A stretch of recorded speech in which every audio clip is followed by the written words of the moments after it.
ఎన్నేళ్ళు అయిందండి అకాడమీ పెట్టి? ఫస్ట్ మీ దగ్గర చెప్తున్నాను, ఇది ఎవరి దగ్గర చెప్పలేదు.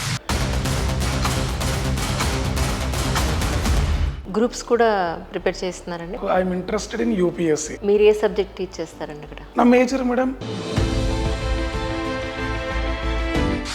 అసలు చదివే రాని వ్యక్తిని తీసుకొచ్చి కూర్చోబెట్టిన మాస్టర్ చేయించి బయటకు పంపిస్తాను నేను. మరి మీరు చదువుకున్నంత తెలుగు మీడియం అనుకుంటా? Yes madam. మరి క్లాసెస్ ఇవ్వడానికి వాళ్ళకి ఇంగ్లీష్ మీడియంలో చెప్పడానికో ఏమి ఇబ్బంది లేదండి? సో చాలా మంది కూడా అంటూ ఉంటారు నేను తెలుగు మీడియం యూపీఎస్సీ ఇంగ్లీష్ మీడియంలో రాయగలనా అని.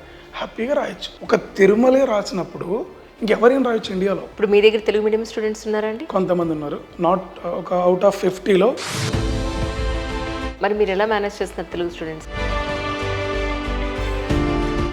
ఇలా మేనేజ్ చేస్తున్నాం వాళ్ళకి. కానీ హైదరాబాద్లో ఉన్న అకాడమీస్ ఢిల్లీ నుంచి ఫ్యాకల్టీస్ వచ్చి మా దగ్గర చెప్తున్నారు ఉన్నారు అని చెప్పి చాలా గర్వంగా చెప్పుకున్న పరిస్థితుల్లో మీ అకాడమీలో పరిస్థితి ఏమిటి అంటే ఏం చెప్తారు? నేను గర్వంగా చెప్తాను మేడం, నా దగ్గర ఢిల్లీ ఫ్యాకల్టీ లేరు. మీ దగ్గర ఉన్న ఫ్యాకల్టీ నేమ్స్ తెలుసుకోవచ్చు? అందరు కూడా ఐఐటి ఎన్ఐటి ఫ్యాకల్టీ లేదు. మాక్ ఇంటర్వ్యూకి వెళ్ళినా కూడా మా స్టూడెంట్ని క్లెయిమ్ చేసుకునే పరిస్థితిలో మనం ఉన్నాం. మాక్ ఇంటర్వ్యూస్ అన్నారు కదా, బిగ్గెస్ట్ స్కామ్ ఇన్ ఇండియా. అన్నిటికన్నా మించి రిజల్ట్స్ వచ్చిన రోజున వాళ్ళని ఎక్కడికి వెళ్ళలేకుండా ఆ ఒక్కరోజు ఎస్ కరప్షన్ ఇక్కడే మొదలైంది. యూపీఎస్సీకి ప్రిపేర్ అయ్యే వాళ్ళకి ఒక పర్సనాలిటీ ఉండాలి అనేది అవసరం ఉందంటారా మీ ఉద్దేశ ప్రకారం? మేడం, పర్సన్స్ కోట్లలో ఉంటారు, పర్సనాలిటీ ఒక్కటే ఉంటుంది. దేశం గర్వించదగ్గ ఆస్పిరెంట్స్ అవుతారు. నిజానికి ఒక టాపరు యూపీఎస్సీ ఆస్పిరెంట్స్ కి యూస్ఫుల్ అవుతారంటారా? నిజంగా చేయాలనుకుంటే చాలా చేయొచ్చు మేడం వాళ్ళు. కానీ కొంతమంది కొంచెం సిన్సియర్గా చెప్తున్నారేమో అని డౌట్. కొంతమంది ఖచ్చితంగా చెప్తారు, ఆ చెప్పిన కొంతమంది మాట ఎవరు నమ్మరు. మంచి ర్యాంక్ రావాలి అని అంటే కనుక మంచి స్కోర్ సంపాదించాలని అంటారు. కానీ స్కోరింగ్ ఎక్కడ వీళ్ళు ఎగ్జాక్ట్గా మంచి మార్కులు తెచ్చుకోగలిగే అవకాశం ఉంటుంది మీ ఉద్దేశ ప్రకారం? మేడం, ప్రిలిమ్స్ క్లియర్ చేయడం చాలా easy madam. But UPSC beauty చెప్పనండి,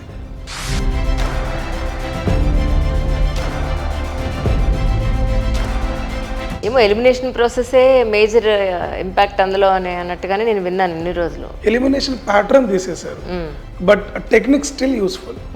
ఫర్ ఎగ్జాంపుల్ మీరు ఎగ్జామ్ రాస్తున్నారండి, ఇలా స్ట్రాటజిక్ ఎగ్జామ్లో ఫాలో అయితే వాడు పేపర్ ఎలా ఇచ్చినా కూడా మీరు పాస్ చేయొచ్చు. చాలా మందికి యూపీఎస్సీ ప్రిపేర్ అవ్వాలనుకున్నప్పుడు ఎక్కడి నుంచి మొదలు పెట్టాలి అనేది తెలియదు. బట్ చాలా సింపుల్గా ఎన్సీఆర్ టెక్స్ట్ బుక్స్ అని వీడియోలో చాలా మంది చెప్పేస్తూ ఉంటారు. అయినా కూడా ఈ రోజుకి అసలు ఎలా మొదలు పెట్టాలనేది డౌట్. సో అలాంటి ఫ్రెషర్స్కి మీరు ఏం చెప్తారు? వర్కౌట్ అవ్వదు madam, sorry to say all this. మొత్తం యూపీఎస్సీ హబ్ అంతా ఒక చోట ఉంది, ఒక ఏరియాలో. మీరు చూస్తే చైతన్యపూర్లో పెట్టారు. కారణం ఏంటంటారు? నిజం చెప్పాలా, జెన్యూన్ గానే మేడం? చెప్పండి. 1.5 month ఉన్నట్టుంది ప్రిలిమ్స్కి. ప్రిలిమ్స్ని మెయిన్స్ని రెండింటిని దృష్టిలో పెట్టుకుని యూపీఎస్సీ ఆస్పిరెంట్స్కి కొన్ని important points, dos and don'ts అంటే మీరు ఏం చెప్తారు? ఫస్ట్ థింగ్ మేడం, ఇలాంటి చిన్న చిన్న స్ట్రాటజీలు ఫాలో అయితే ఫర్ ఎ ఇయర్ ఈజీ అవుతుంది. ప్రస్తుతానికి ఎంతమంది స్టూడెంట్స్ ఉన్నారండి మీ అకాడమీలో? పర్ బ్యాచ్ 50 అమ్మ. ఎన్ని బ్యాచెస్ ఉన్నాయి ఇప్పుడు? ఈ 1 hour మీతో మాట్లాడాక నాకు అనిపించింది మీకు డబ్బు కాదు క్రైటీరియా. సో నాకు వర్క్ ఇంపార్టెంట్, దాంట్లో ప్రోగ్రెస్ ఇంపార్టెంట్, రిజల్ట్స్ ఇంపార్టెంట్. మన ప్రపంచంలోనే మన ఇండియాలోనే యూత్ ఎక్కువ శాతం ఉన్న దేశంగా అందరూ చెప్తూ ఉంటారు. అయినా కూడా ఇంకా అభివృద్ధి చెందుతూ ఉన్న దేశమే అని, ఇంకా పెద్ద దేశంగానే మనం పిలువబడుతున్నాం. మీ ఉద్దేశ ప్రకారం ఎందుకు ఇలా జరుగుతుందంటారు? చాలా కారణాలు ఉన్నాయి.